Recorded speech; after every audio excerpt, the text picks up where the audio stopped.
বিসমিল্লাহির রহমানির রহিম। আলহামদুলিল্লাহি রাব্বিল আলামিন ওয়াসসালাতু ওয়াসসালামু আলা সাইয়্যিদিল মুরসালিন, আম্মা বাদ। আজকে আমরা সূরা কাহাফের ৫ এবং ৬ নম্বর রুকু পড়ব, যেটার ব্যাপ্তি হলো ৩২ নম্বর আয়াত থেকে ৪৯ নম্বর আয়াত পর্যন্ত।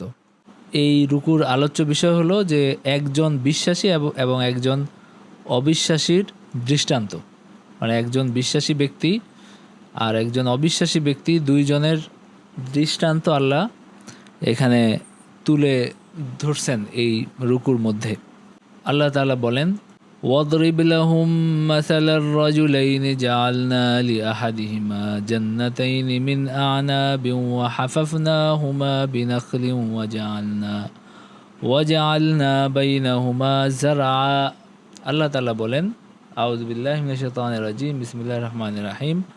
ওয়াদরিব লাহুম মাসালার রাজুলাইনি জাআলনা লিআহাদিহিমা, আমি তাদের কাছে দুই ব্যক্তির উদাহরণ, আপনি তাদের কাছে দুই ব্যক্তির উদাহরণ বর্ণনা করুন। মানে আপনি এই কাফেরদের কাছে, যারা আপনার কাছে এটা চায় যে আপনি দরিদ্রদেরকে তাড়িয়ে দেন, এটা যারা চায়, যেমন আমরা আগের রুকুতে এটা পড়ে আসছি যে যারা এটা দাবি করে বা এটা চায় যে আপনি দরিদ্রদেরকে তাড়িয়ে দেন, এটা যারা চায় তাদেরকে আপনি বলেন বা তাদের সামনে আপনি উদাহরণ পেশ করেন, একজন ধনী ব্যক্তি একজন দরিদ্র ব্যক্তির উদাহরণ আপনি তাদের সামনে পেশ করেন। আর এই দুই ব্যক্তি কারা? এই দুই ব্যক্তি মুফাসসিরিন কেরাম বলেন যে এরা ছিল বনি ইসরাইলের দুই ভাই, বনি ইসরাইলের সদস্য দুই ভাই, একজন মুমিন একজন কাফের, এবং দুইজনই তাদের বাবার কাছ থেকে তারা সম্পদের মালিক হয়েছিল, এবং কাফের তার সম্পদ দিয়ে দুইটা বাগান ক্রয় করছে, আর যে মুমিন সে হলো তার আল্লাহর সন্তুষ্টির জন্য সে সম্পদ সে বিভিন্ন কাজে সে হলো ব্যয় করছে। আর কাফের সে যেহেতু সংরক্ষণ করে রাখছে, সে হলো দুইটা বাগান ক্রয় করছে, তো এখানে সে হলো খুব গর্ব করছে তার সামনে, এই মুমিন ব্যক্তির সামনে। তো এটা নিয়ে তার খুব অহংকার ছিল আর কি। واضرب لهم مثل الرجلين جعلنا لأحدهما جنتين من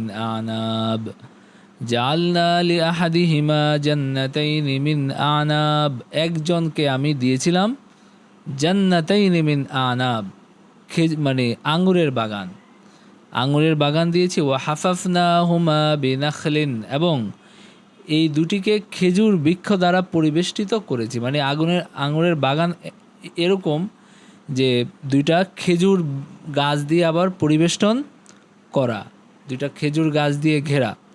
ওয়াজআলনা বাইনাহুমা যারআ, এবং আমি এর মাঝখানে আমি দিয়েছিলাম শস্যক্ষেত্র, এর মাঝখানে আমি শস্যক্ষেত্র দিয়েছিলাম, যেটা দুই বাগানের মাঝখানে ছিল, যেখান থেকে পানি প্রবাহিত হইতো বা যেখান থেকে নদী প্রবাহিত ছিল বা ঝর্ণা প্রবাহিত ছিল। মানে এখানে একটা চমৎকার একটা বাগানের উদাহরণ বা বাগানের দৃষ্টান্ত তুলে ধরা হয়েছে, একটা দৃশ্যকল্প তৈরি করা হয়েছে যে চমৎকার একটা বাগান ছিল, আঙুরের বাগান, সেটা খেজুর গাছ দিয়ে ঘেরা, এবং দুই বাগানের মাঝখানে শস্যক্ষেত্র এবং ঝর্ণাধারা এই দুই বাগানের মাঝখানে ছিল। কিলতাল জান্নাতাইনি আতাত উকুলাহা ওয়া লাম তাযলিম মিনহু শাইআন ওয়া ফাজ্জারনা খিলালাহুমা নাহারা। কিলতাল জান্নাতাইনি আতাত উকুলাহা ওয়া লাম তাযলিম মিনহু শাইআ, এই দুইটা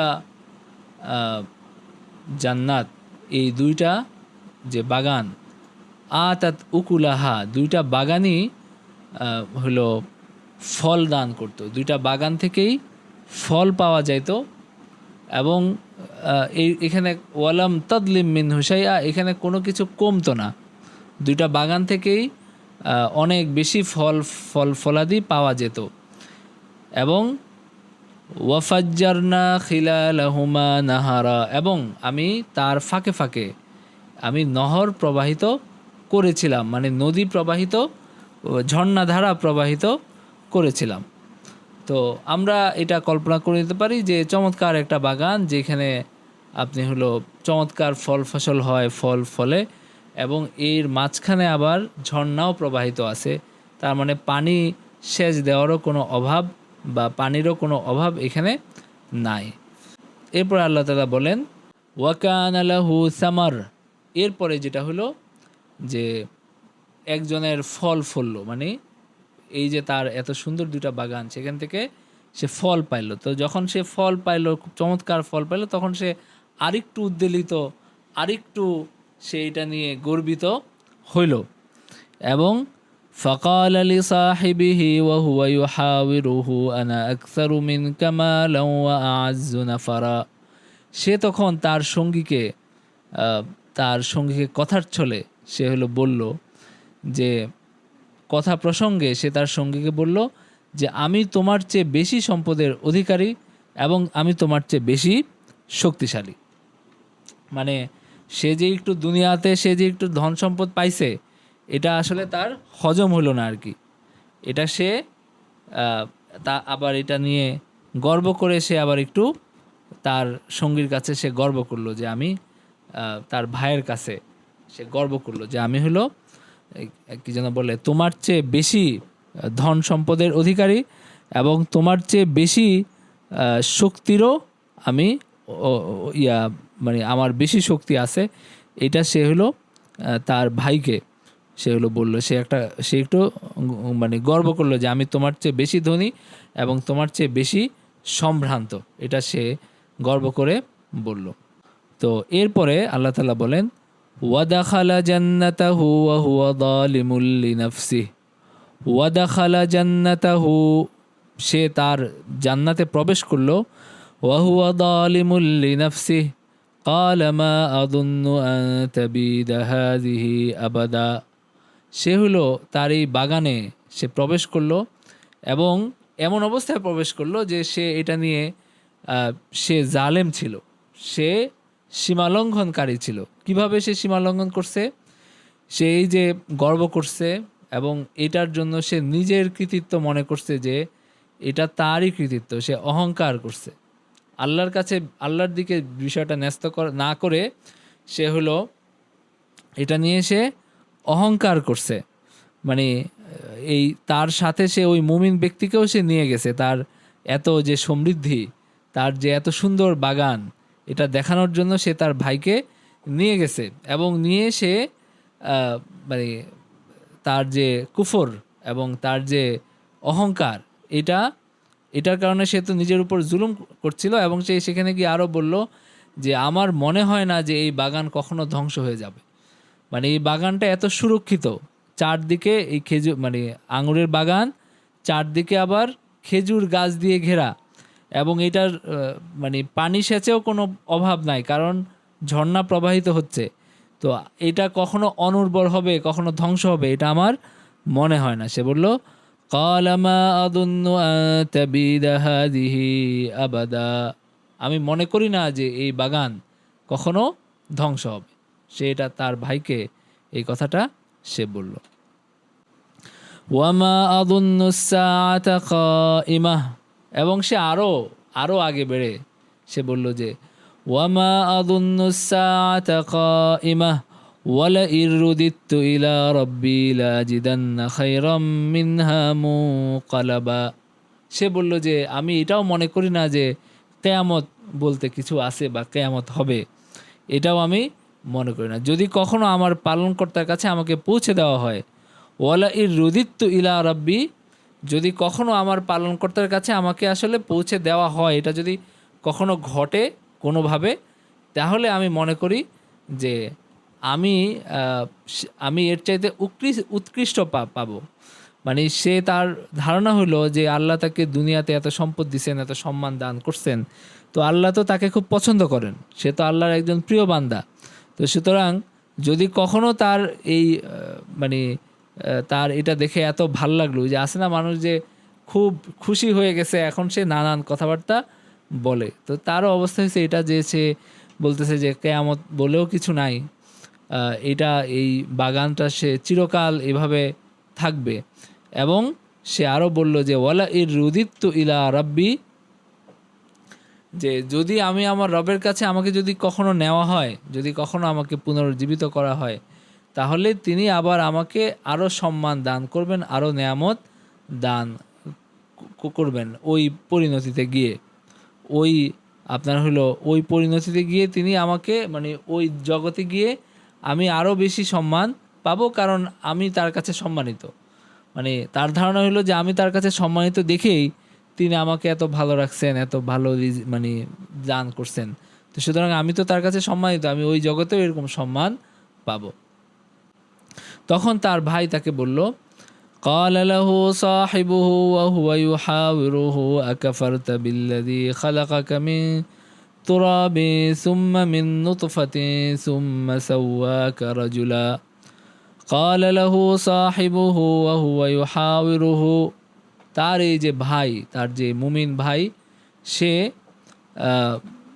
তাকে বলল যে قال له صاحبه وهو يحاوره أكفرت بالذي خلقك من تراب ثم من نطفة ثم سواك رجلا। তুমি কি আল্লাহকে অস্বীকার করো যিনি তোমাকে সৃষ্টি করেছেন মিন তুরাবিন, মাটি থেকে, সুম্মা মিন নুতফাতিন, এরপরে একটা এই যে শুক্রবিন্দু থেকে, এক ফোঁটা নাপাক পানীয় থেকে, শুক্রবিন্দু থেকে, সুম্মা সাওয়াকা রাজুলা, এরপরে তিনি তোমাকে বানিয়েছেন একটা পূর্ণ মানুষ, একটা পূর্ণাঙ্গ একটা মানবাকৃতিকে তিনি বানিয়েছেন। এটা তাকে কি তুমি অস্বীকার করো?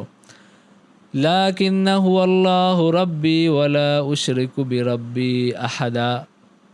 লাকিন্না, কিন্তু তুমি যদি তুমি অস্বীকার করতে পারো, কিন্তু আমি তাকে অস্বীকার করি না, বরং লাকিন্নাহু আল্লাহু রাব্বি, বরং মানে আমি মনে করি যে তিনি আমার পালনকর্তা, তিনি আমার পালনকর্তা, আল্লাহই আমার পালনকর্তা, এবং আমি কাউকে আমার পালনকর্তার সাথে শরীক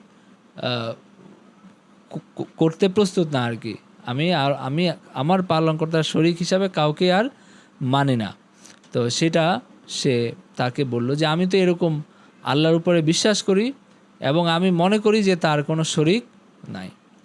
লাকিন্নাহু আল্লাহু রাব্বি ওয়ালা উশরিকু বিরাব্বি আহাদা, যে আমি মনে করি যে তিনি আল্লাহ আমার রব এবং আমি আমার রবের সাথে কাউকে শরীক করি না। আর তুমি কি আল্লাহকে স্বীকার করো? যদি স্বীকার করে থাকো তাহলে তোমার আসলে কি বলা উচিত ছিল?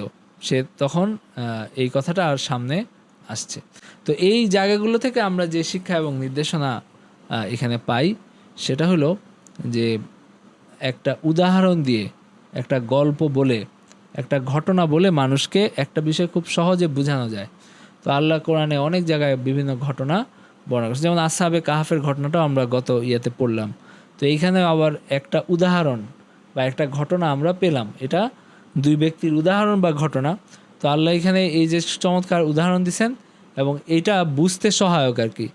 তো এইটা এই বিষয়টা আমরা বুঝতে পারি। নাম্বার 2 হলো যে এখানে দুইটা বাগানের চিত্র তুলে ধরা হয়েছে এবং দুইটা সুন্দর বাগান আসলে কীরকম হইতে পারে সেটারও একটা চিত্র আমরা এখান থেকে পাই।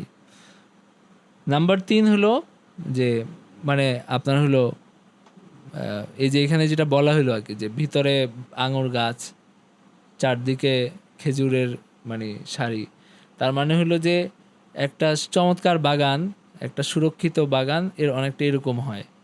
আঙুর গাছ তো লতানো থাকে, তো এটা ভিতরে, আর চারদিকে খেজুর গাছ, আবার মাঝখান দিয়ে আবার হলো একটা ঝর্ণা প্রবাহিত হচ্ছে। তো এরকম একটা রূপ আমরা বা একটা দৃশ্যকল্প আমরা এখান থেকে পাই আর কি।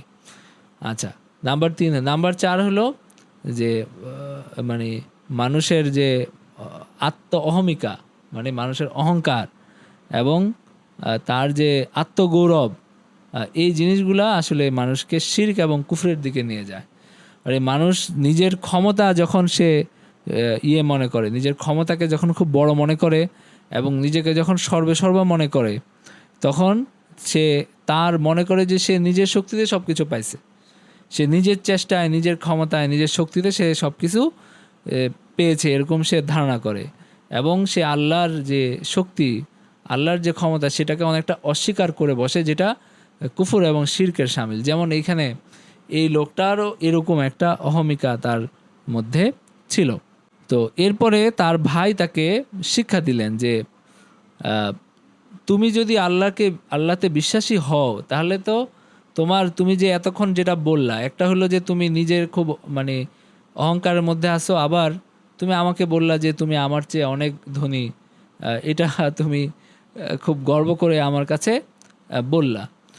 তো বরং তিনি বললেন যে যদি তুমি আহ, আমাকে মনে করো যে আমি দারিদ্র্যের মধ্যে আছি, তোমার চেয়ে আমি ধন এবং সম্পদে কম, তাহলে আহ, তোমার এইটা বলা উচিত ছিল, ওয়ালাউলা ইয দাখালতা জান্নাতাকা কুলতা মা শা আল্লাহু লা কুওয়াতা ইল্লা বিল্লাহ তারানি আনা আকাল্লা মিনকা মালান ওয়া ওয়ালাদা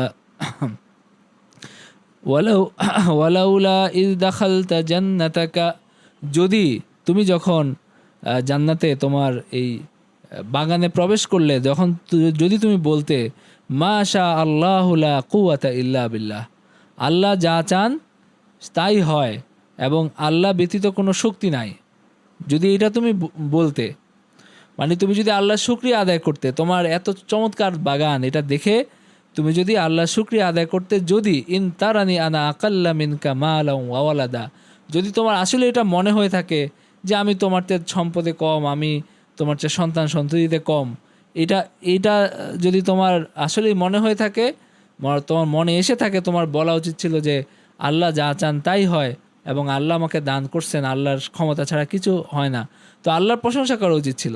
কিন্তু তুমি কি করলা, তুমি আমাকে ডেকে তুমি নিজের অহংকার প্রকাশ করলা এবং তুমি বললা যে আমি তোমার চেয়ে বেশি ধন ধন সম্পদের অধিকারী, তোমার চেয়ে বেশি সন্তান সন্ততি আমার আছে, এটা দিয়ে তুমি একটা গর্ব করলা আমার সামনে, অথচ তোমার উচিত ছিল শুকরিয়া আদায় করা। এটা তিনি তার ভাইকে বললেন যে তুমি যখন মানে তোমার বাগানে প্রবেশ করলে তখন, এবং তুমি তো এই গাছালি এবং এই যে ফলে পরিপূর্ণ যে শস্য ক্ষেত, এটা দেখে তুমি মুগ্ধ হলে, তখন তোমার বলা উচিত ছিল যে এটা আল্লাহর দয়া, আল্লাহর অনুগ্রহ, তো তিনি যাকে চান তিনি দান করেন এবং যাকে চান না দান করেন না। এভাবে বিষয়টা আল্লাহর দিকে ন্যস্ত করা উচিত ছিল যে আল্লাহর শক্তি এবং আল্লাহর ক্ষমতার বাইরে আসলে কোনো ক্ষমতা বা কোনো শক্তি নাই। তো যদি তোমার মনে হয়ে থাকে যে তুমি অনেক বেশি ধনী, তো এই প্রতিক্রিয়া তোমার মধ্যে হওয়া উচিত ছিল, কিন্তু তোমার মধ্যে হয়েছে উল্টা প্রতিক্রিয়া, তুমি নিজে অহংকার করতেছো, আমাকে ছোট করতেছো, আমাকে অপমান করতেছো, এটা হলো তোমার মানে প্রতিক্রিয়া হয়েছে। তো এরপরে তিনি আরও বললেন, ফাসা রব্বি আন ইউতিয়ানি খায়রাম মিন জান্নাতিকা فعسى ربي أن يؤتيني خيرا من جنتك قل ويرسل عليها حسبانا من السماء فتصبح سعيدا زلقا ফাআসা রব্বি, তিনি বললেন যে আমার ধারণা হয় যে আমার রব আমাকে এই জান্নাতের চেয়ে আরও ভালো, এই বাগানের চেয়ে আরও ভালো বাগান তিনি দান মানে করতে পারেন বা করবেন, এরকম আমার ধারণা হয়। যে তিনি তখন তার আশার কথা বললেন যে যদিও দুনিয়াতে আমি দারিদ্র্যের মধ্যে আছি, কিন্তু আমার এটা আশা, আমার এটা ধারণা, ফাসা রব্বি আন ইউতিয়ানি খায়রাম মিন জান্নাতিকা, তোমার জান্নাতের চেয়ে, তোমার এই বাগানের চেয়ে ভালো বাগান আল্লাহ আমাকে দিবেন। এবং এটা মানে হলো, তো আমার বিশ্বাসের কারণে, আমার ইমানের কারণে, আমার বিশ্বাসের কারণে আল্লাহ আমাকে দিবেন, এবং তোমার যে নেয়ামত, তোমাকে আল্লাহ যে নেয়ামত দিছে, এইটা আল্লাহ ছিনিয়ে নেবেন অকৃতজ্ঞতার কারণে। এটাও তিনি এই ধারণাটাও তিনি প্রকাশ করলেন। ওয়ায়ুরসিলা আলাইহা হুসবানাম মিনাস সামাই, আর মানে আসা রব্বি আন ইউতিয়ানি খায়রাম মিন জান্নাতিকা, আমাকে আল্লাহ দিবেন আরও ভালো বাগান তোমার চেয়ে, এবং ওয়ায়ুরসিলা আলাইহা হুসবানাম মিনাস সামাই, এবং আকাশ থেকে তিনি প্রেরণ করবেন আগুন এই বাগানের উপরে, মানে তুমি যে অকৃতজ্ঞতা করছো, যে অহংকার করছো, এই কারণে তোমার উপর এই শাস্তিটা মানে আপতিত হবে। ফাতুসবিহা সাঈদান জালাকা, আর তার সকালবেলায় সেটা পরিষ্কার ময়দানের মতো হয়ে যাবে, বিরান ভূমি হয়ে যাবে। মানে যদি একটা দাবানল লাগে বা যদি আকাশ থেকে অগ্নুৎপাত হয়, তাহলে কি হবে? তখন তোমার এই বাগান একটা বিরান ভূমিতে পরিণত হবে। ফাতুসবিহা সাঈদান জালাকা, একটা বিরান ভূমিতে এই বাগানটা পরিণত হবে, যেখানে কোনো গাছ নাই, কোনো শস্য নাই, কিছুই নাই। আও ইউসবিহা মাউহা গাওরান ফালান তাসতাতিআ লাহু তালাবা, আও ইউসবিহা মাউহা গাওরান ফালান তাসতাতিআ লাহু তালাবা, অথবা সকালে এটার পানি শুকিয়ে যাবে এবং তুমি এই পানি আর খুঁজে আনার তোমার পক্ষে আর সম্ভব নয়। মানে এই পানিটা যখন শুকিয়ে যাবে, আল্লাহ যে পানি দান করছেন, এই যে অনবরত এই যে ঝর্ণা প্রবাহিত হচ্ছে, এটা কার নির্দেশে হচ্ছে? এটা তো আল্লাহর নির্দেশে হচ্ছে। তো আল্লাহর নির্দেশে এই পানি শুকিয়ে যেতে পারে এবং তখন তুমি আর এটা খুঁজে এই পানি সেচ দেওয়ার জন্য এত সুন্দর ঝর্ণা যে এখানে আছে, এইটা আর সজীব করা তোমার পক্ষে আর এটা মানে কোনো সম্ভব কাজ হবে না, বরং এই বাগানটা মরে যাবে পানি না থাকার ইয়াতে।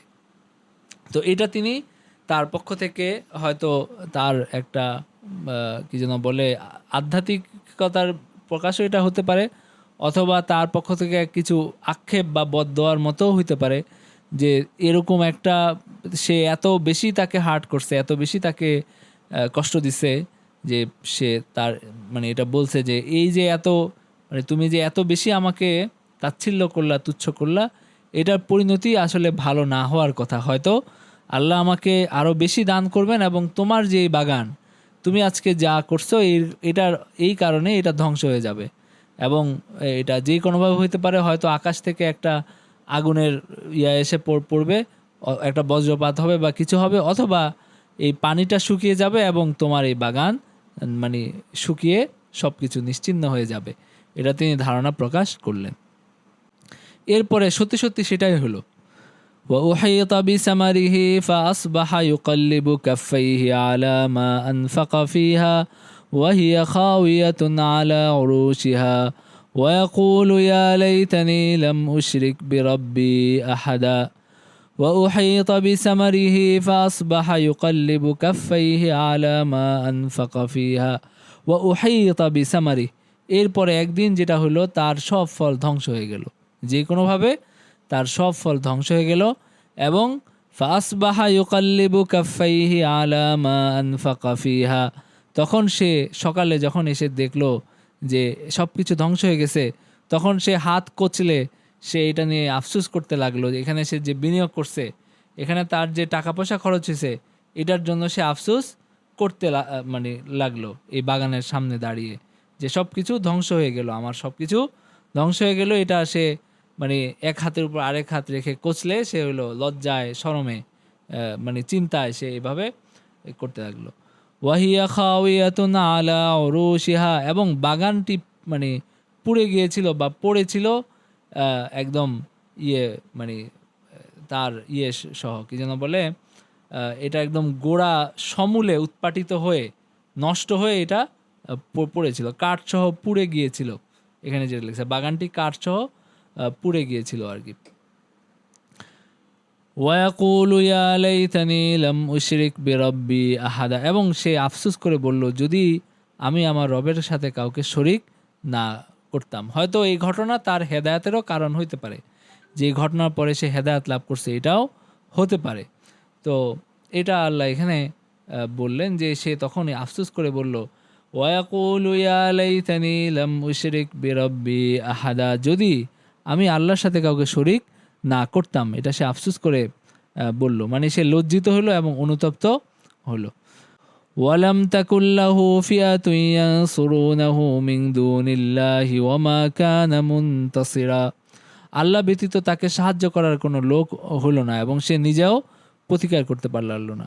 মানে এইখানে আল্লাহর মানে সে যে এত অহংকার করছে, এত গর্ব করছে এবং সে ভাবছে এটা কিয়ামত পর্যন্ত বাগানটা এরকমই থাকবে, মানে কত কিছু সে ভাবছে, কিন্তু যখন কার্যক্ষেত্রে যখন আল্লাহর আযাব এসে পড়লো, আল্লাহর সাহায্য ছাড়া এটাকে প্রতিকার করার কোনো উপায়ও আর মানে মানে হলো না, বরং সে নিজেও এটার কোনো প্রতিকার করতে পারলো না এবং তার সাহায্যও এগিয়ে আসলো না। এবং এটা ঠেকানোর, আল্লাহ আজ শাস্তি আসলে সেটা ঠেকানোর ক্ষমতা আসলে কারো নাই, সেটা আল্লাহ এখানে বললেন। ওয়ালাম তাকুল্লাহু ফিয়াতুন ইয়ানসুরুনাহু মিন দুনিল্লাহি ওয়া মা কানা মুনতাসিরা। আল্লাহ ব্যতীত তাকে সাহায্য করার কোনো লোক হলো না এবং সে নিজেও প্রতিকার করার সক্ষমতা দেখাইতে পারল না এবং সে প্রতিকার করতে ব্যর্থ হলো। হুনালিকাল ওয়ালায়াতু লিল্লাহিল হক হুয়া খায়রুন সাওয়াবান ওয়া খায়রুন উকবা। হুনালিকাল ওয়ালায়াতু লিল্লাহিল হক, এবং এইখানে প্রমাণিত হলো আল ওয়ালায়াতু লিল্লাহিল হক, সব রাজত্ব, সব অধিকার, সব ক্ষমতা এবং রাজত্ব আসলে আল্লাহর। সব ক্ষমতা এবং রাজত্ব আসলে আল্লাহর হাতে, সব কিছুই আল্লাহর হাতে। এবং হুয়া খায়রুন সাওয়াবান ওয়া খায়রুন উকবা, হুয়া খায়রুন সাওয়াবান, তিনি আপনার পুরস্কারে উত্তম এবং তারই প্রদত্ত প্রতিদান শ্রেষ্ঠ। মানে পুরস্কার এবং তার যে প্রতিদান সেটা শ্রেষ্ঠ। হুনালিকাল ওয়ালায়াতু লিল্লাহিল হক, হুনালিকাল ওয়ালায়াতু লিল্লাহিল হক হুয়া খায়রুন সাওয়াবান ওয়া খায়রুন উকবা। এবং এই আল্লাহর জন্যই এই সব কি যেন বলে রাজত্ব এবং ক্ষমতা, এটা আল্লাহর জন্য, মানে আল্লাহর, একমাত্র আল্লাহর। এবং তিনি পুরস্কার, মানে উত্তম পুরস্কার দান করেন এবং তিনি উত্তম প্রতিদান দান করেন। তো যেহেতু আল্লাহ এখানে তার যে অনুগত বান্দা তাকে তিনি পুরস্কৃত করছেন এবং যে অহংকার করছে তাকে তিনি শাস্তি দিয়েছেন। আচ্ছা, এরপরে এখান থেকে যে শিক্ষা এবং নির্দেশনা আমরা পাই সেটা হলো যে মুমিন আর কাফের এই দুই দলের পরিণতি আসলে কি সেটা আল্লাহ এখানে তুলে ধরতে চাইছেন। যে এইখানেও একজন মনে করছিল আমি খুব সমৃদ্ধিতে আছি, কিন্তু কার্যক্ষেত্রে পরিণতিতে আসলে যে মুমিন তারই পরিণতি ভালো ছিল। তো এইখানে এই যে যারা এসে দাবি করে যে আপনি তাদেরকে দূরে সরিয়ে দেন এবং আমাদেরকে আপনার কাছে রাখেন, তারাও আসলে একটা অহমিকা এবং একটা মিথ্যার সাম্রাজ্যের মধ্যে আছে। তারা ভাবতেছে যে তাদের মর্যাদা অনেক বেশি, কিন্তু যখনই এই দুনিয়ার যে আপনার স্বপ্ন এটা যখন ভঙ্গ হবে তখন তারা বুঝতে পারবে আসলে তারা আসলে কতটুক তাদের সম্মান এবং মর্যাদা আছে।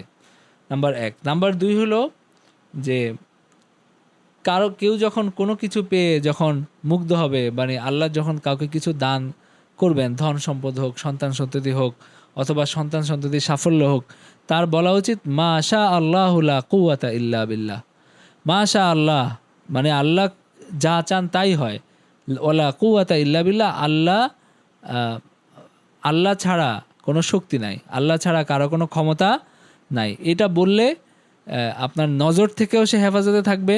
আপনি যদি কোনো বাচ্চাকে দেখেন বা বাচ্চার সাফল্য দেখেন বা বাচ্চার সুস্থতা দেখেন বা বাচ্চার স্বাস্থ্য দেখেন, সুস্বাস্থ্য দেখেন, যেই কোনো কিছু দেখে যদি মা শা আল্লাহু লা কুওয়াতা ইল্লা বিল্লাহ এটা বলেন, তাহলে আপনার নজর থেকেও সে হেফাজতে থাকবে এবং আপনার হলো শুকরিয়া আদায় করা হবে এবং অহংকার প্রকাশ না পেয়ে বরং আল্লাহর প্রতি, মানে আল্লাহমুখিতা এবং বিনয় প্রকাশ পাবে, যেটা আসলে হওয়া উচিত। কারণ এটা তো আল্লাহর দান, আপনার তো কোনো ক্ষমতা ছিল না তাকে সুস্বাস্থ্য দান করার। একটা ভালো সন্তান, সুস্থ একটা সন্তান যে দুনিয়াতে আসলো, এখানে তো আপনার কোনো কৃতিত্ব নাই।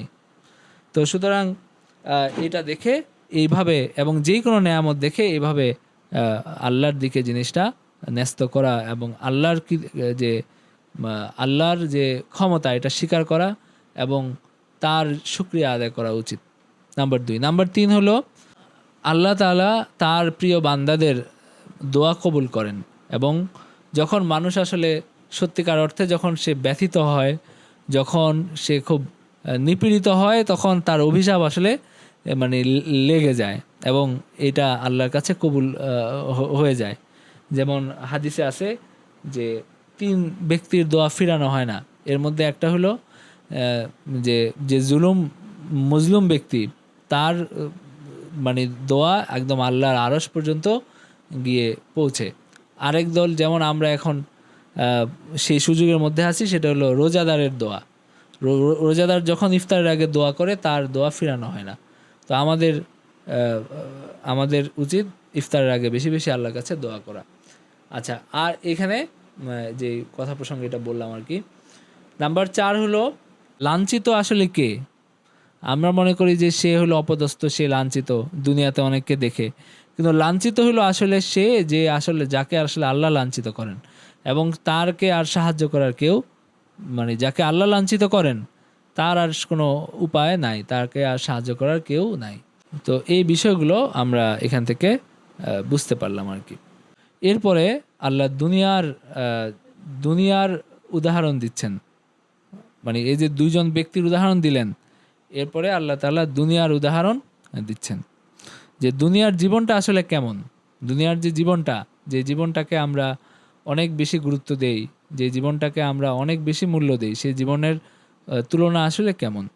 আল্লাহ তাআলা বলেন, واضرب لهم مثل الحياة الدنيا كماء أنزلناه من السماء فاختلط به نبات الأرض فأصبح هشيما تذروه الرياح وكان الله على كل شيء مقتدرا واضرب لهم مثل الحياة الدنيا كماء أنزلناه من السماء فاختلط به نبات الأرض فأصبح حشيما تذروه الرياح وكان الله على كل شيء مقتدرا।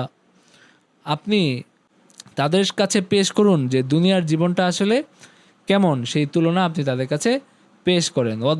ওয়াদরিব লাহুম, আপনি উপমা বর্ণনা করেন যে দুনিয়ার জীবনটা আসলে কেমন। দুনিয়ার জীবনটা হলো কামা ইন, যে একটা পানির মতো যেটা আমি আকাশ থেকে নাজিল করি। দুনিয়ার জীবনটা সেই পানির মতো যেটা আমি আকাশ থেকে নাজিল করি। আনজালনাহু মিনাস সামা ফাখতালাতা বিহি নাবাতুল আরদ, এবং সেটা আকাশ থেকে নাজিল হওয়ার পরে এর সংমিশ্রণে শ্যামল সবুজ ভূমিজ লতাপাতা নির্গত হয়। এর মানে দুনিয়াতে যখন এটা পড়ে তখন এখানে একটু লতাপাতা মাটির সাথে যখন এটা মিশে তখন এখানে কিছু লতাপাতা উদ্গত হয়। এরপরে এটা এমন চূর্ণ শুষ্ক বিশুষ্ক হয়, মানে এমন চূর্ণ বিচূর্ণ হয় যে বাতাসে উড়ে যায়। মানে হলো এই যে আপনারা দেখবেন যে যখন একটু পানি জমে কোথাও, সেখানে কিছু লতাপাতা এই জঙ্গলে গাছ কিছু হয়, এরপর যখন এটা পানি চলে যায়, যখন এটা শুকিয়ে যায় তখন সেটা চূর্ণ বিচূর্ণ হয়ে যায় এবং বাতাসে উড়ে যেতে থাকে। মানে যখন এটা আবার শুকিয়ে যায় তখন যখন বাতাস হয় তখন সেটা উড়ে উড়ে যেতে থাকে, একদম ভেঙে চুরে একদম মানে মিসমার হয়ে যায় আর কি। তো আল্লাহ তাআলা বলেন যে এই দুনিয়ার জীবনটা আসলে মানে অনেকটা একদম মানে এরকমই হয়। দুনিয়ার যে জীবনটা, এই জীবনটার উদাহরণ আসলে এরকম যে দুনিয়া কিছু কিছু একটু লক করে বেড়ে উঠলো, দেখা গেল যে কত সুন্দর। এরপরে যখনই একটু বয়স হলো তখনই মানুষ নুয়ে পড়তে থাকে, মানুষের সৌন্দর্য নষ্ট হয়ে। ওই যে আল্লাহ তাআলা বলছেন যে লাকাদ খালাকনাল ইনসানা ফি আহসানি তাকওয়িম সুম্মা রাদাদনাহু আসফালা সাফিলিন, মানে আমি মানুষকে সর্বোত্তম আকৃতিতে সৃষ্টি করছি, সর্বোত্তম রূপ দিয়ে আমি সৃষ্টি করছি, তারপর আমি তাকে ফিরিয়ে দেই একদম হীনতম রূপে, মানে একদম নিকৃষ্টতর রূপে আমি তাকে ফিরিয়ে দেই। তো দুনিয়ার জীবনটাও আসলে এরকম।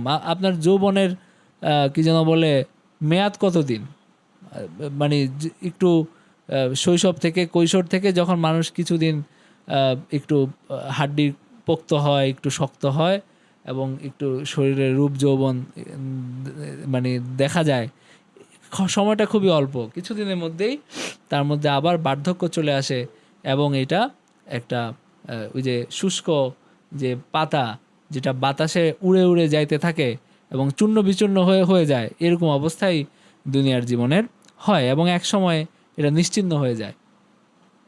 তো এখানে আল্লাহ এইটার উদাহরণ দিল, ওয়াকান আল্লাহু আলা কুল্লি শাইইন মুকতাদিরা, আল্লাহ সব কিছুর উপর শক্তিমান, আল্লাহ সব কিছু ধ্বংস করতে পারেন, সব কিছু তিনি জীবিত করতে পারেন, এটা এই সব কিছুর ক্ষমতাই আল্লাহ তাআলার আছে।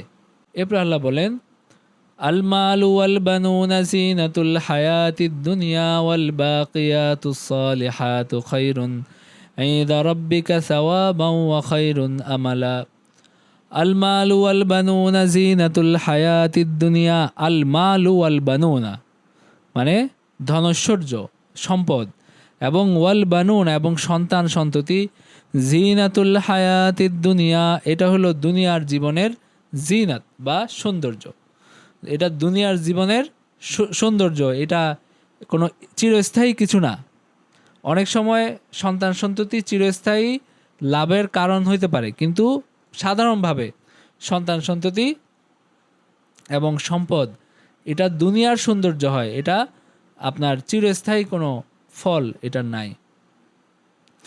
বরং ওয়াল বাকিয়াতুস সালিহাতু খায়রুন ইনদা রাব্বিকা সাওয়াবান ওয়া খায়রুন আমালা।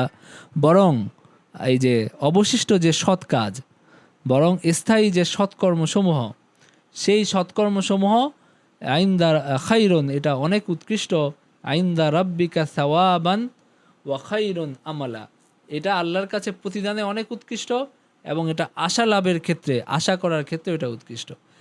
আমরা কি করি? আমরা সন্তান সন্ততি এবং সম্পদের জন্য মানে সম্পদ নিয়ে আমরা আশায় থাকি। আমরা এটা বলে না যে আশার জাল বুনে আর কি মানুষ, যে আমার সন্তান সন্ততি আছে, তারা বড় হবে, তারা আমাকে দেখবে, তারা অনেক কিছু করবে, এবং আমি মানে তারা আমার ভরসা হবে, এটা মানুষ ভাবে। এবং মানুষ ভাবে যে সন্তান এই যে ধন সম্পদ এটা আমার আশ্রয় হবে, আমার ভরসা হবে। তো আল্লাহ তাআলা বলেন যে এই সব কিছু ক্ষণস্থায়ী জীবনের সৌন্দর্য, এবং ওয়াল বাকিয়াতুস সালিহাতু খায়রুন ইনদা রাব্বিকা সাওয়াবান ওয়া খায়রুন আমালা যে অবশিষ্ট যে সৎ কাজ, চিরস্থায়ী সৎ কাজ, এটাই উত্তম ইনদা রাব্বিকা আল্লাহর কাছে সাওয়াবান প্রতিদানে এবং আশা করার ক্ষেত্রে এটার আশাই করা উচিত, যে এটার ফলাফল এটা হলো চিরস্থায়ী হয়, সুতরাং এটা বেশি উত্তম, এবং এটা আল্লাহ তাআলা এটার প্রতিদান দান করেন, সুতরাং এটার আশা আরও বেশি, এটা নিয়ে আরও বেশি আশা করা উচিত।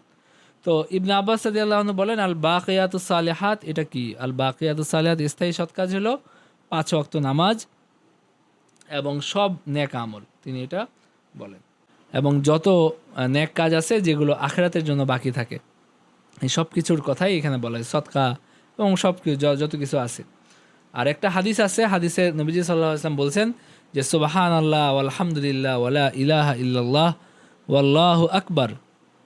নবীজি বলছেন হুন্নাল বাকিয়াতুস সালিহাত, এইগুলো হলো বাকিয়াতুস সালিহাত, এগুলো হলো এই অবশিষ্ট বা স্থায়ী সৎ কাজ, যেটার প্রতিদান জান্নাতে গিয়ে পাওয়া যাবে।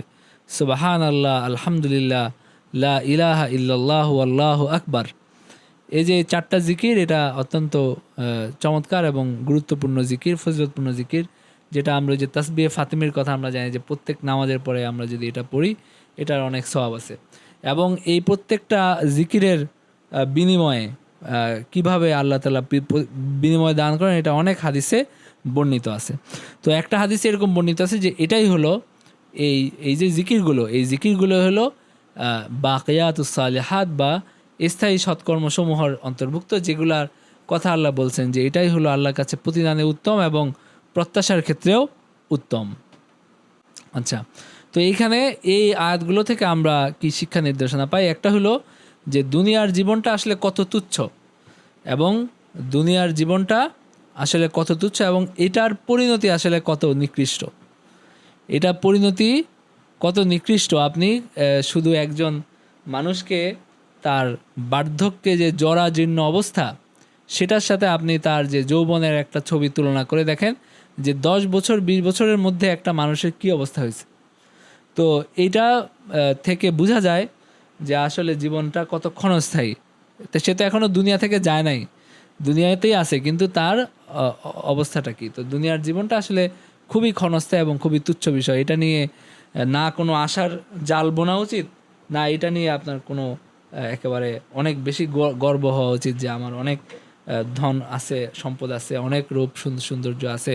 হ্যাঁ, এগুলো নিয়ে আসলে প্রকৃত হাকিকত যারা এটা বুঝতে পারে যে এটার মেয়াদ আসলে মানে 5 বছর, তারা এটা নিয়ে এই মানে অহেতুক তারা গর্বিত হয় না এবং এগুলো নিয়ে অহংকার করে না। নাম্বার 2 হলো যে ধন সম্পদ এবং সন্তান সন্ততি এগুলো আসলে জিনাতের অতিরিক্ত কিছু না। আর জিনত এটা খুব দ্রুত এটা মানে জায়েল হয়ে যায়, নিশ্চিহ্ন হয়ে যায়। মানুষের যে সাজসজ্জা এটার আয়ু খুব সীমিত, সুতরাং এটা নিয়ে ধোকার মধ্যে থাকা এটা আসলে কোনোভাবেই সমীচীন না। বরং মানুষের উচিত যে চিরস্থায়ী যে জীবন, সেই জীবনের যে জিনাত, সেই জীবনের যে আপনার আপনার হলো যেটা দিয়ে সেই জীবন সুন্দর হবে সেই দিকে মনোযোগ দেওয়া এবং সেই দিকে মনোনিবেশ করা, এটা হলো আমাদের মুমিন হিসাবে আমাদের বিশ্বাস অনুযায়ী আমাদের দায়িত্ব এটা। এবং তবে এখানে আরেকটা বিষয় মনে রাখবেন যে বলা হয়েছে যে জিনাতুল হায়াতিদ দুনিয়া আল মাল ওয়াল বানুন, সন্তান সন্ততি আসলে মানে জীবনের সৌন্দর্য, দুনিয়ার জীবনের। তো দুনিয়ার জীবনের শক্তি এবং সৌন্দর্য আসলে সন্তান সন্ততি। তো আমাদের এখন এইটা মানে আল্লাহ তো এটা এইভাবে বলছেন, কারণ হলো এই যে এখানে যে উদাহরণটা দেওয়া হয়েছে সেখানে দেখবেন যে সে গর্ব করে বলছে আনা, মানে কি যেন বলে আন্তা, এই কীভাবে বলছে মানে সে এটা বলছে যে আমি তোমার চেয়ে সম্পদে বড় এবং সন্তান সন্ততিতে আমি বেশি, মানে আমার বেশি সন্তান সন্ততি আছে, আমার বেশি সম্পদ আছে, এটা সে গর্ব করে বলছে। তো আমাদের এই তৃতীয় বিশ্বের কিছু কিছু দেশে এমনভাবে একটা পশ্চিমা প্রচারণা চালানো হয়েছে যে সন্তান সন্ততি বেশি থাকলে এটা আসলে একটা খারাপ জিনিস, মানে আমাদেরকে এই উল্টা ধারণা দেওয়া হয়েছে। তাদের দেশগুলোতে কিন্তু আবার এরকম না, তাদের দেশগুলোতে তারা বেশি সন্তান হইলে তারা এটা নিয়ে গর্বই করে, কিন্তু আমাদের দেশগুলোতে এরকম একটা ধারণা দেওয়া হয়েছে যে বেশি সন্তান মানে হলো এটা বোঝা বেশি, খারাপ বেশি। কিন্তু আল্লাহ তাআলা বলছেন যে এটা হলো দুনিয়ার জীবনের জিনাত এবং এটা আসলে শক্তি এবং মানে সমৃদ্ধির কারণ হয়, এবং এটাকে এভাবে দুনিয়ার জীবনের সমৃদ্ধি হিসাবেই দেখা উচিত। যদিও দুনিয়ার জীবনের আপনি হলো এটা আমরা সাধারণভাবে আমরা তো এটা এভাবেই বলি যে এই সব কিছুই ক্ষণস্থায়ী, তবে এগুলোকে যদি আমরা আল্লাহ রাস্তায়, যেমন আপনার দুনিয়ার সম্পদ, এটা যদি আমরা আল্লাহ রাস্তায় ব্যয় করি, যেমন হাদিসে দুই ব্যক্তিকে ঈর্ষা করতে নির্দেশ দেওয়া হয়েছে। আল্লাহ রাসূল সাল্লাল্লাহু আলাইহি ওয়াসাল্লাম বলছেন লা হাসাদা ইল্লা ফিসনাতাইন, একটা হলো রাজুলুন আতাহুল্লাহু মালান ওয়া সাল্লাতাহু আলা হালাকাতিহি ফিল হক, মানে একজন মানুষকে আল্লাহ মাল দিছেন এবং তাকে এটা সঠিক পথে ব্যয় করার, ন্যাক কাজে ব্যয় করার তৌফিকও দিছেন, সে একটা ঈর্ষণীয় ব্যক্তি, মানে তাকে ঈর্ষা করা যায়। আরেকজন হলো যাকে আল্লাহ তাআলা জ্ঞান দিছেন এবং তাকে এটা দিয়ে সে দর্স প্রদান করে, সে এটা দিয়ে হলো কাজা, মানে আপনার বিচার আচার করে, মানুষকে শিক্ষা দেয়, বিচার আচার করে। তো এরকম আলেম তাকেও ঈর্ষা করা যায়। তো এইরকম দুইজন ব্যক্তি ঈর্ষা করতে বলছেন, একজন হলো সম্পদশালী। তো সুতরাং দুনিয়ার সম্পদ যদি মানুষ সঠিক পথে ব্যয় করে তাহলে সেটা তো তার পরকালের পাথেয় হবে। কিন্তু মানে এখানে যে অর্থে বলা হচ্ছে সেটা হলো সে যদি এটাকে ওইভাবে ব্যয় না করে বরং এটা নিয়ে সে হলো অহমিকা বা তার অহংকার প্রকাশ করে এবং সে এটাকে মানে বেহুদা কাজে লাগায় এবং অন্যায় কাজে লাগায়। সন্তান সন্ততির ক্ষেত্রেও একই কথা।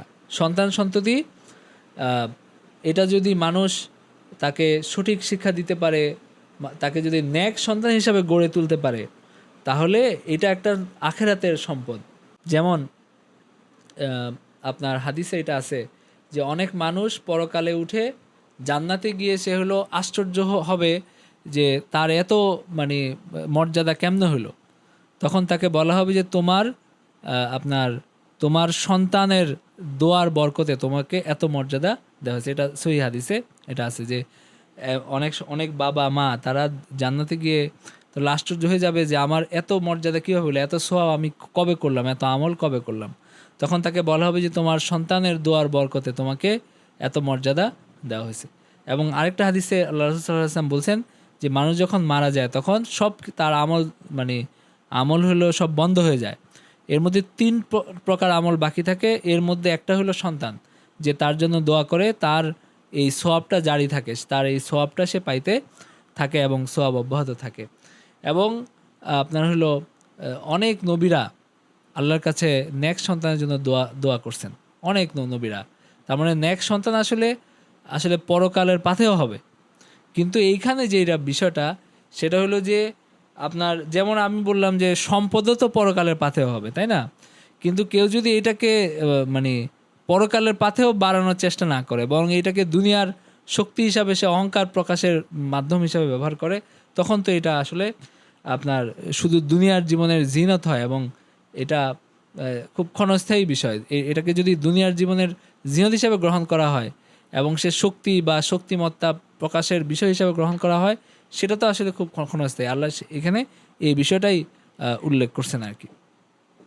তো এটার যদি কেউ ভালো ব্যবহার করতে পারে তাহলে এটার আপনার হলো ভালো পরিণতিও সে পাবে। এরপর আল্লাহ তাআলা বলেন, وَيَوْمَ نُسَيِّرُ الْجِبَالَ وَتَرَى الْأَرْضَ بَارِزَةً وَحَشَرْنَاهُمْ فَلَمْ نُغَادِرْ مِنْهُمْ أَحَدًا।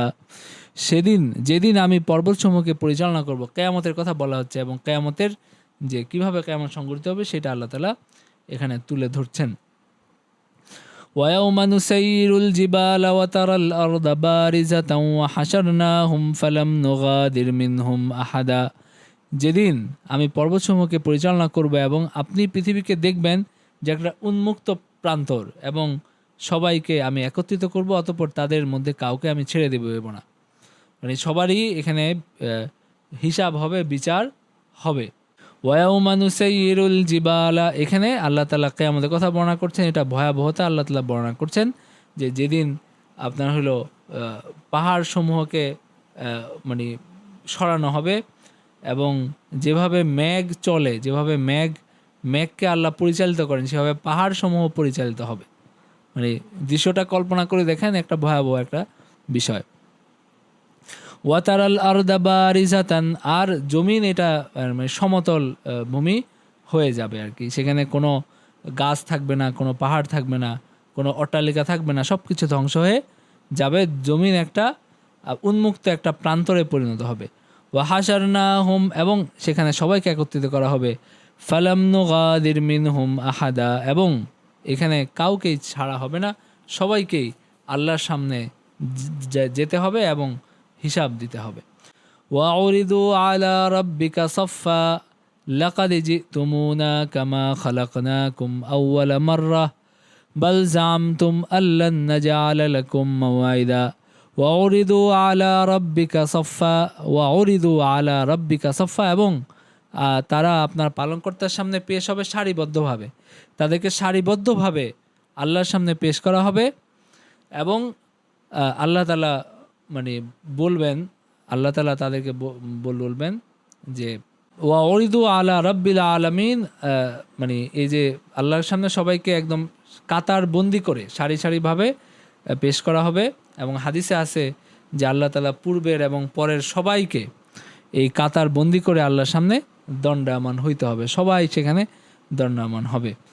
এবং আল্লাহ তাআলা তাদেরকে বলবেন যে লাকাদ জিতুমুনা কামা খালাকনাকুম আউওয়ালা মাররা, তোমরা আসলে কামা খালাকনাকুম আউওয়ালা মাররা, যেভাবে আমি তোমাদেরকে সৃষ্টি করেছিলাম সেভাবেই আজকে তোমরা আমার কাছে আসলে। অর্থাৎ এটা হয়তো কাফেরদেরকে বলা হবে যে লাকাদ জিতুমুনা, তোমরা আমার কাছে আসলে হুফাতান ওরাতান, মানে নগ্ন পদ, পায়ে কিছু নাই এবং শরীরেও কিছু নাই, মানে পায়ে কোনো জুতা নাই, শরীরেও কোনো কাপড় নাই, এই অবস্থায় তোমরা আমার কাছে আসলে। বাল জামতুম আল্লান নাজআলা লাকুম মাওয়াইদা, অথচ তোমরা হলো মনে করতে বা তোমরা বিশ্বাস করতে যে তোমাদের কোনো প্রতিশ্রুত সময় নির্দিষ্ট নাই। আমি যে মানে বলেছিলাম আমার নবীদের মাধ্যমে যে একদিন তো তোমাদেরকে আমার সামনে দণ্ডায়মান হইতে হবে, একটা প্রতিশ্রুত দিন আছে যেদিন সবাইকে আমার সামনে আসতে হবে, তোমরা সেটা কোনো পাত্তা দেওয়া নাই। তোমরা ভাবছো যে এটা একটা বানানো কথা, এবং তোমরা বলতে যে এগুলার কোনো ভিত্তি নাই, এগুলা আসলে হবে না, এগুলা শুধু এমনি এমনি বলে। তো আল্লাহ সেদিন সবাইকে বলবেন যে তোমরা সেভাবেই আসলে যেভাবে তোমাদেরকে প্রথমবার সৃষ্টি করা হয়েছিল, এবং অথচ তোমরা এটা বলতে যে মানে আলান বাল জামতুম আল্লান নাজআলা লাকুম মাওয়াইদা, যে আমি তোমাদের জন্য কোনো সময় নির্দিষ্ট মানে করব না, বরং দুনিয়ার জীবনেই সব কিছু শেষ হয়ে যাবে, এটাই তোমাদের ধারণা ছিল আর কি। ووضع الكتاب فترى المجرمين مشفقين مما فيه ويقولون يا ويلتنا ما لهذا الكتاب لا يغادر صغيرة ولا كبيرة إلا أحصاها ووجدوا ما عملوا حاضرا ولا يظلم ربك أحدا। এবং যখন এই আপনার আমলনামা সামনে রাখা হবে, আমলনামা যখন সামনে রাখা হবে তখন তারা এই অপরাধীরা, ফাতারাল মুজরিমিনা, অপরাধীরা তারা দেখবে, তারা এটা বলবে যে, এবং ভীত হয়ে তারা দেখবে যে তাদের সব গুনাহের বিবরণ সেখানে লেখা আছে। তারা দেখবে যে তাদের সব গুনাহ এখানে লেখা আছে। ওয়ায়াকুলুনা ইয়া ওয়াইলাতানা, তারা বলবে যে কি আফসোস আমাদের, মানে আমাদের ধ্বংস হোক, যে মা লিহাদাল কিতাবি লা ইউগাদিরু সাগীরাতান ওয়ালা কাবীরাতান ইল্লা আহসাহা। এই কিতাব আসলে কোন কিতাব, মানে এটা এমন একটা কিতাব যেটা সব কিছু একদম সংরক্ষণ করে রাখছে, ছোট বড় সব কিছু, আমরা জীবনে যা করছি সব কিছুই দেখে এখানে আছে, তো কোনো ছোট জিনিসও বাদ যায় না, সব কিছু এখানে আছে। ওয়াওয়াজাদু মা আমিলু হাদিরা, এবং তারা তাদের সব কাজকে তারা হাজির দেখতে পাবে। ওয়ালা ইয়াযলিমু রাব্বুকা আহাদা, এবং আপনার হলো আল্লাহ কাউকে জুলুম করবেন না, আসলে জুলুম করার কোনো প্রয়োজনও নাই। মানুষের এক জীবনে এত বেশি মানে কি যেন বলে আদর্শ কাজের বাইরে অনেক কাজই মানুষ করে, অনেক ছোট বড় গুনাহ মানুষের হয়। তো এত বেশি আপনার হলো মানুষের গুনাহ যে সেখানে আল্লাহর যদি কিছু দয়া করে কিছু শাস্তি কমিয়ে দিতে পারেন, কিন্তু কাউকে কোনো জুলুম করা হবে না, সেটা আল্লাহ এখানে ঘোষণা দিলেন। ওয়ালা ইয়াযলিমু রাব্বুকা আহাদা, এবং আল্লাহ কাউকে শাস্তি দেওয়ার ক্ষেত্রে কোনো বাড়ানো হবে না, বরং অনেকের শাস্তি কমিয়ে দেওয়া হবে, এবং কোনো সোয়াব কমানোর কোনো সম্ভাবনা নেই, মানে সোয়াব কমবে না এবং শাস্তি বাড়বে না, এটা হলো মানে কিন্তু আল্লাহ কাউকে মাফ করে দিতে পারেন, কারো মর্যাদা বৃদ্ধি করে দিতে পারেন, সেটা করতে পারেন, কিন্তু কোনো জুলুম করার কোনো সম্ভাবনা নাই, কারো উপরে জুলুম হওয়ার কোনো সম্ভাবনা নাই। তো আল্লাহ রাসূল সাল্লাল্লাহু আলাইহি ওয়াসাল্লাম আমাদেরকে একটা দোয়া শিক্ষা দিয়েছেন যে আল্লাহ, আমরা যেন আল্লাহর কাছে দোয়া করি, আল্লাহুম্মা হাসিবনি হিসাবান ইয়াসিরা, হে আল্লাহ আপনি আমাদেরকে সহজ হিসাব করেন, সহজ হিসাব দান করেন, এবং আমাদেরকে সহজ হিসাব গ্রহণ করেন আমাদের। এবং হাদিসে এটা আছে যে যখনই কারো যদি মানে কারো আমল নামা যদি পুঙ্খানুপুঙ্খ যদি হিসাব করা হয়, তাহলে সে হলো ধরা খাবেই। মানে কাউকে যদি এসে আমল নামাটা খুলে যে আপনার সব কিছুর হিসাব হবে, তাহলে সে ধরা খাবে। বরং মুক্তির উপায় হলো যে আল্লাহর যদি এটা মানে উপরে দেখে ছেড়ে দেন, যে না দেখে বা করে যদি ছেড়ে দেন, সহজ হিসাব নিয়ে যে ঠিক আছে তার ইমান আমল দেখে ঠিক আছে তাকে ছেড়ে দেওয়া হলো, এভাবে ছেড়ে দিলে মুক্তি পাওয়া যাবে। কিন্তু যদি পুঙ্খানুপুঙ্খ হিসাব হয় তাহলে সবাই এখানে ধরা পড়বে, এটা হাদিসে আছে। এবং আল্লাহ রাসূল সাল্লাল্লাহু আলাইহি ওয়াসাল্লাম এই দোয়া শিক্ষা দিয়েছেন, আমরা যে আল্লাহর কাছে দোয়া করি যে হে আল্লাহ আমাদেরকে আপনি সহজ হিসাব নেন, আল্লাহুম্মা হাসিবনি হিসাবান ইয়াসিরা, আমাদেরকে আপনি সহজ হিসাব নেন। তো আমরা এই দোয়াটা আল্লাহর কাছে করি, এবং অনেক হুজুররা এই দোয়াটা পরীক্ষার্থীদেরকেও বলে যে পরীক্ষার প্রশ্ন সহজ হবে যদি এই দোয়াটা বেশি বেশি করে। এটা যদিও আপনার হাদিসে আসলে এই দোয়াটা এই অর্থে আসে নাই, বরং হাদিসে আসছে হলো পরকালের হিসাবের জন্য, যে আল্লাহুম্মা হাসিবনি হিসাবান ইয়াসিরা। কারণ এই যে লা ইউগাদিরু সাগীরাতান ওয়ালা কাবীরাতান ইল্লা আহসাহা, মানুষের জীবনের সব কিছু যদি আসলে হিসাব দিতে হয় তাহলে এটা খুব কঠিন বিষয় হবে। এই আয়াতগুলো থেকে আমরা যে শিক্ষা নির্দেশনা পাই, একটা হলো যে আমাদের সবাইকেই পুনরায় জীবিত হইতে হবে, এবং পুনর্জীবনের যে আকীদা এটা আমাদের একটা মৌলিক বিশ্বাসের অন্তর্ভুক্ত, এবং এটা আমাদের এই বিশ্বাস আমাদের অন্তরে থাকতে হবে, নাম্বার 1। নাম্বার 2 হলো যে আল্লাহ তাআলা মানুষকে পুনরায় জীবিত করবেন যেভাবে তিনি তাকে সৃষ্টি করেছিলেন, যেভাবে নগ্ন পদ মানে পায়ে কিছু নাই, গায়ে কিছু নাই, মানে হলো একদম নগ্ন পদ করে যেভাবে আল্লাহ তাআলা তাকে সৃষ্টি করছিলেন একা, সেভাবে মানুষকে আবার পুনরায় জীবিত করা হবে। নাম্বার 2। নাম্বার 3 হলো যে আল্লাহর আমাদের যে আমল নামা আছে, আমল নামায় যে আমাদের কৃতকর্ম লেখা হচ্ছে, এই বিষয়টা আমরা এখান থেকে বুঝতে পারি যে আমাদের আমল নামায় আমাদের সব কৃতকর্ম লিখে রাখা হচ্ছে। ওই যে কিতাব, এমন একটা কিতাব প্রস্তুত হচ্ছে যেখানে কোনো কিছু বাদ যাবে না, সব কিছুই সেখানে থাকবে। এরপরে নাম্বার 4 হলো যে আল্লাহ কোনো জুলুমকারী নন, মানে তার দরবারে তার বিচারে জুলুম হওয়ার কোনো সম্ভাবনা নাই। যে অপরাধ করছে শুধু সেই শাস্তি পাবে এবং তার অপরাধ অনুযায়ী শাস্তি পাবে, কারো বেশি শাস্তি পাওয়ার কোনো রকম সম্ভাবনা নাই, কোনো রকম সুযোগ নেই। কারণ আল্লাহ ন্যায় বিচারের ক্ষেত্রে আসলে কোনো ঘাটতি হওয়ার কোনো সম্ভাবনা বা সুযোগ আল্লাহ তাআলার কাছে নাই। তো এই বিষয়গুলো আমরা বুঝতে পারি এবং এখানে আমাদের দ্বিতীয় রুকু শেষ হলো। আচ্ছা, ঠিক আছে, আজকের মতো এখানেই ক্লাস শেষ করে দিচ্ছি। আখিরু দাওয়ানা আলহামদুলিল্লাহি রাব্বিল আলামিন।